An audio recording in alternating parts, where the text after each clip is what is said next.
ہرقل شاہ روم نے قریش کے قافلے میں ایک آدمی بلانے کو بھیجا، اور اس وقت یہ لوگ تجارت کے لیے ملک شام گئے ہوئے تھے، اور یہ وہ زمانہ تھا جب رسول اللہ صلی اللہ علیہ وسلم نے قریش اور ابو سفیان سے ایک وقتی عہد کیا ہوا تھا۔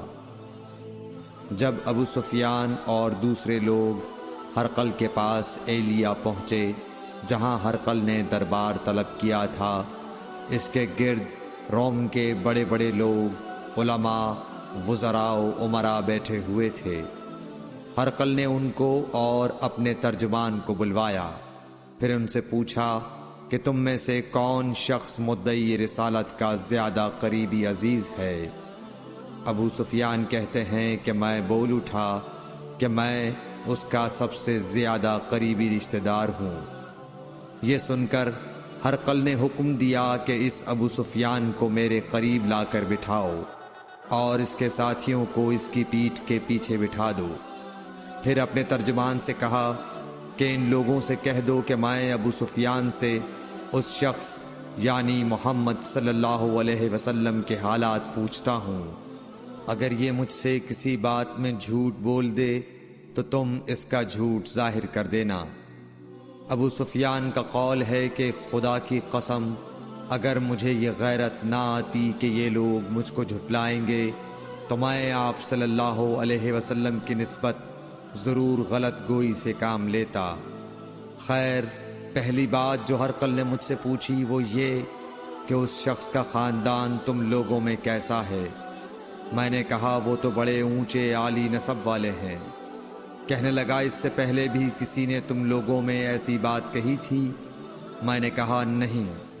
کہنے لگا اچھا اس کے بڑوں میں کوئی بادشاہ ہوا ہے؟ میں نے کہا نہیں۔ پھر اس نے کہا بڑے لوگوں نے اس کی پیروی اختیار کی ہے یا کمزوروں نے؟ میں نے کہا نہیں، کمزوروں نے۔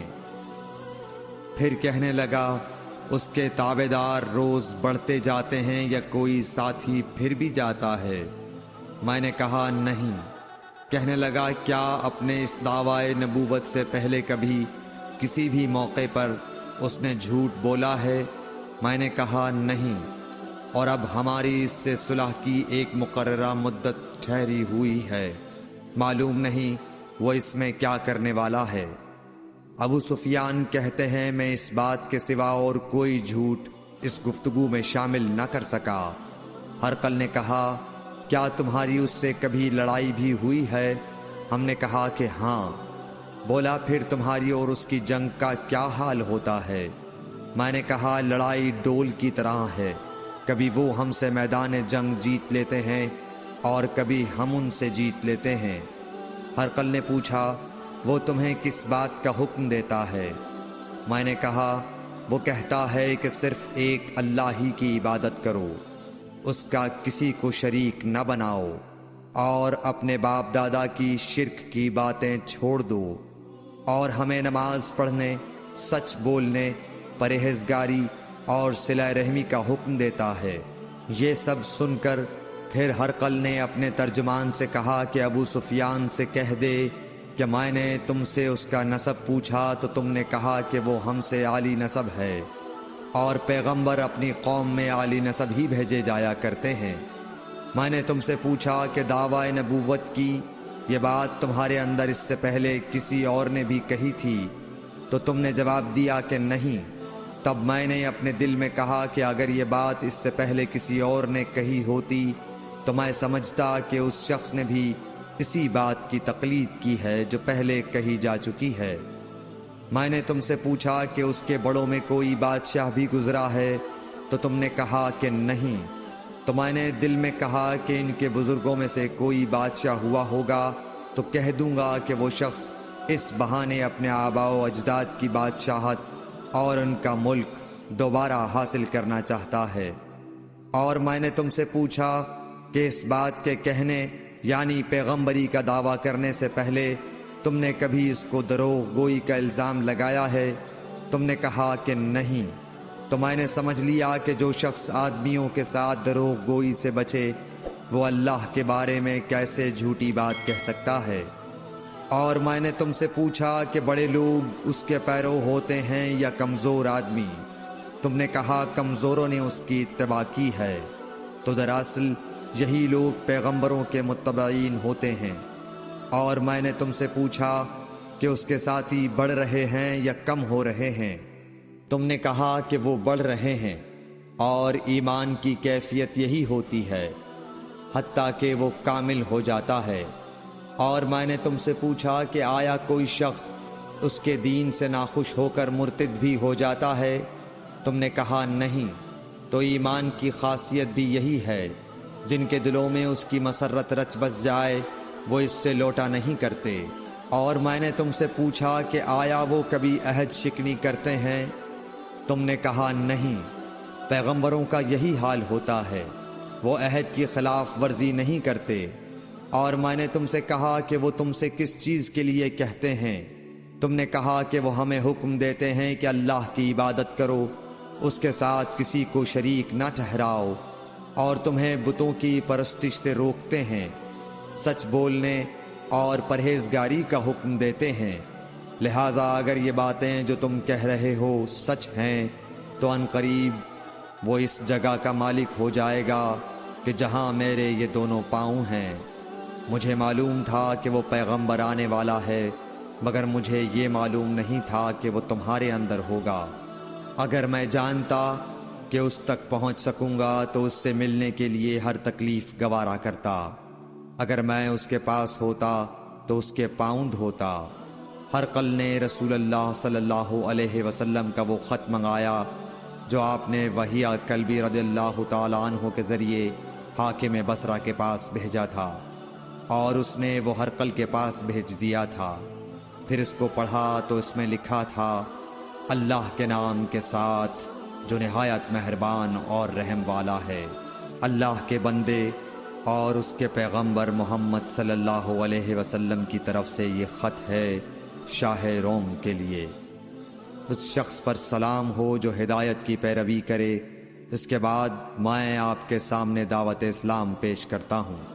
اگر آپ اسلام لے آئیں گے تو دین و دنیا میں سلامتی نصیب ہوگی، اللہ آپ کو دوہرا ثواب دے گا، اور اگر آپ میری دعوت سے روگردانی کریں گے تو آپ کی رعایا کا گناہ بھی آپ ہی پر ہوگا۔ اور اے اہل کتاب، ایک ایسی بات پر آ جاؤ جو ہمارے اور تمہارے درمیان یکساں ہے، وہ یہ کہ ہم اللہ کے سوا کسی کی عبادت نہ کریں اور کسی کو اس کا شریک نہ ٹھہرائیں، اور نہ ہم میں سے کوئی کسی کو خدا کے سوا اپنا رب بنائے۔ پھر اگر وہ اہل کتاب اس کتاب سے منہ پھیر لیں تو مسلمانوں، تم ان سے کہہ دو کہ تم مانو یا نہ مانو، ہم ایک خدا کے اطاعت گزار ہیں۔ ابو سفیان کہتے ہیں، جب ہرقل نے جو کچھ کہنا تھا کہہ دیا اور خط پڑھ کر فارغ ہوا تو اس کے ارد گرد بہت شور و غوغا ہوا، بہت سی آوازیں اٹھیں اور ہمیں باہر نکال دیا گیا۔ تب میں نے اپنے ساتھیوں سے کہا کہ ابو کبشہ کے بیٹے حضرت صلی اللہ علیہ وسلم کا معاملہ تو بہت بڑھ گیا۔ دیکھو تو اس سے بنی اصفر روم کا بادشاہ بھی ڈرتا ہے۔ مجھے اس وقت سے اس بات کا یقین ہو گیا کہ حضور صلی اللہ علیہ وسلم ان قریب غالب ہو کر رہیں گے، حتیٰ کہ اللہ نے مجھے مسلمان کر دیا۔ راوی کا بیان ہے کہ ابن ناطور ایلیا کا حاکم ہرقل کا مصاحب اور شام کے نصارہ کا لاٹ پادری بیان کرتا تھا کہ ہرقل جب ایلیا آیا ایک دن صبح کو پریشان اٹھا تو اس کے درباریوں نے دریافت کیا کہ آج ہم آپ کی حالت بدلی ہوئی پاتے ہیں، کیا وجہ ہے؟ ابن ناطور کا بیان ہے کہ ہرقل نجومی تھا، علم نجوم میں وہ پوری مہارت رکھتا تھا۔ اس نے اپنے ہم نشینوں کو بتایا کہ میں نے آج رات ستاروں پر نظر ڈالی تو دیکھا کہ ختنہ کرنے والوں کا بادشاہ ہمارے ملک پر غالب آ گیا ہے۔ بھلا اس زمانے میں کون لوگ ختنہ کرتے ہیں؟ انہوں نے کہا کہ یہود کے سوا کوئی ختنہ نہیں کرتا، سو ان کی وجہ سے پریشان نہ ہوں۔ سلطنت کے تمام شہروں میں یہ حکم لکھ بھیجیے کہ وہاں جتنے یہودی ہوں سب قتل کر دیے جائیں۔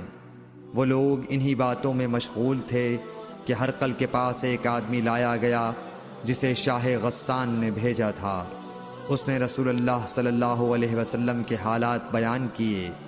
جب ہرقل نے سارے حالات سن لیے تو کہا کہ جا کر دیکھو وہ ختنہ کیے ہوئے ہے یا نہیں۔ انہوں نے اسے دیکھا تو بتلایا کہ وہ ختنہ کیا ہوا ہے۔ ہرقل نے جب اس شخص سے عرب کے بارے میں پوچھا تو اس نے بتلایا کہ وہ ختنہ کرتے ہیں۔ تب ہرقل نے کہا کہ یہی محمد صلی اللہ علیہ وسلم اس امت کے بادشاہ ہیں جو پیدا ہو چکے ہیں۔ پھر اس نے اپنے ایک دوست کو رومیہ خط لکھا اور وہ بھی علم نجوم میں ہرقل کی طرح ماہر تھا۔ پھر وہاں سے ہرقل حمص چلا گیا۔ ابھی حمص سے نکلا نہیں تھا کہ اس کے دوست کا خط اس کے جواب میں آ گیا۔ اس کی رائے بھی حضور صلی اللہ علیہ وسلم کے ظہور کے بارے میں ہرقل کے موافق تھی کہ محمد صلی اللہ علیہ وسلم واقعی پیغمبر ہیں۔